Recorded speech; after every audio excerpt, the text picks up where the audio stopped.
Today I'm going to show you an app that I think every EV owner needs. That's Plugshare.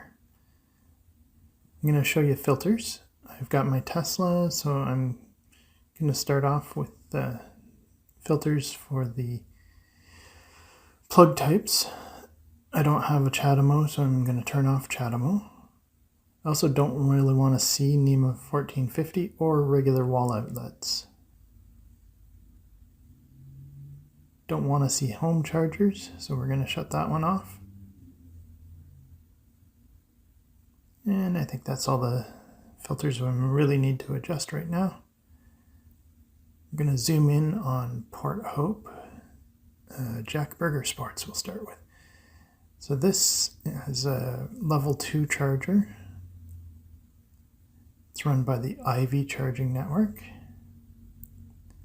You can see here the notice from Ivy about how to charge at their charger. You can see this one has 4 good reviews and a picture. If we zoom in on the picture, we can see the sign at the bottom there that says no parking except while you're charging. This is important for the laws here. If they want to be able to ticket or tow, they need to have that kind of a sign. Here's another one down at Memorial Park, also run by Ivy. This one has some good reviews and one bad review. The bad review just they couldn't charge. Okay, we can message them and find out more, or we can just leave it. Look at the pictures. Yep.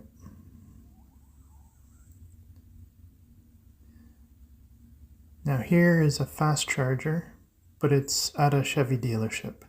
So it's not going to be a super fast charger. This is the slowest of, or almost the slowest of what can be considered a fast charger. This is a 24 kilowatt.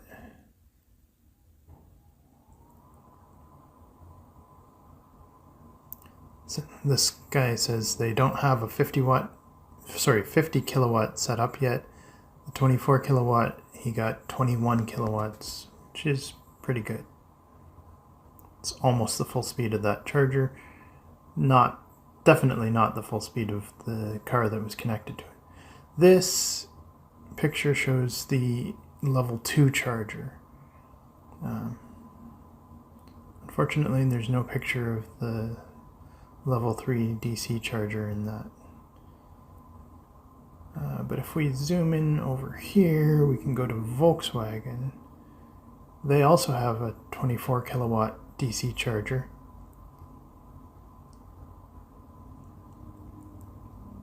This shows their pricing for their level 3 DC fast charger and their level 2 charger.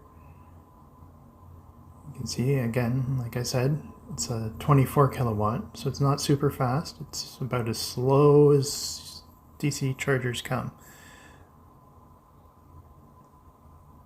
This one person had trouble, a couple people have had trouble. Could not activate, but eventually they got it running from the back end. Okay. Take a look at some pictures here. It's a charge point run one, I can tell by the color scheme. There you can see charge point DC fast charger because it's got the CCS logo on it. Now by contrast, if we take a look on the other side of the highway here, the Port Hope supercharger. This is for Teslas only at the moment.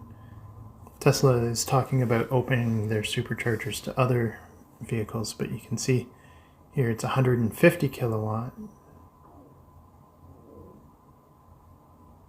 And I'll take a look at the pictures here. You'll see there's 8 different stalls.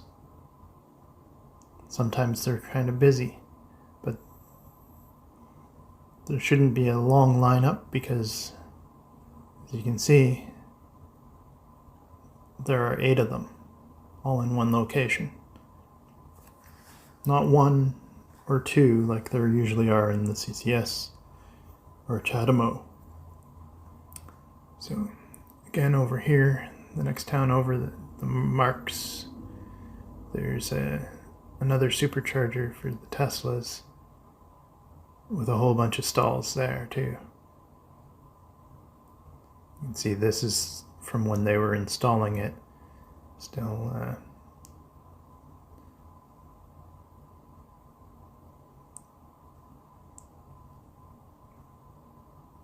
so lakefront utilities. This is an example of a restricted. And you can see everybody that's tried to charge there hasn't been successful because they turn the power off when it's not being used by the city. This is another restricted one at a private property, private company. You can see if you zoom in, it's just a regular garage type charger in a box on the side of the building. That's for their vehicles. So it is listed, but it's listed as restricted. Now, if I scroll over here a bit, we can find one that's coming soon. So Prince Edward stations. These will be 50 kilowatt chargers.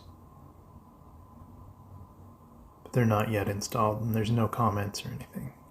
Let's see if we can find another one that's coming soon. Oh, there's one, a level 2 coming soon. And this is the type of comments you sometimes see before the station is activated. So it wasn't a successful, wasn't unsuccessful, it's just a comment.